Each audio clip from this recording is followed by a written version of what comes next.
হিসাব এটা হলো আপনার 6 গ্রাম 200 মিলি আপনার কাছে আছে 200 যেমন আজকের গোল্ডের হলো 28 দিনে কত 1 টাকা করে, ঠিক আছে নি, ইন্টু 6.2।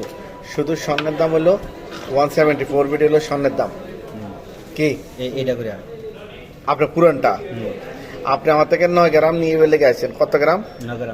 9 গ্রাম নিয়ে বেলে যে কোনো দিনে দুজন দুইকে মানে পার্টিশন হয়ে ভাগ হয়ে গেছে। এই 9 গ্রামে তোমার 28 দিনের 1 টাকা করে ইন্টু 9 গ্রাম স্বর্ণের দাম কত আছে? 252 দিনের 9 টাকা।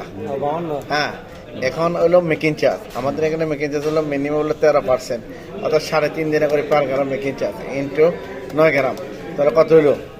31 দিনের 9 টাকা। তাহলে টোটাল 252, এই 252 দিনের সমান 9 টাকা প্লাস 31 দিনের সমান 9 টাকা, ঠিক আছে কিনা? 200 কত? 84 দিনের 8 টাকা ইন্টু 10% হলো গভর্নমেন্টের ট্যাক্স।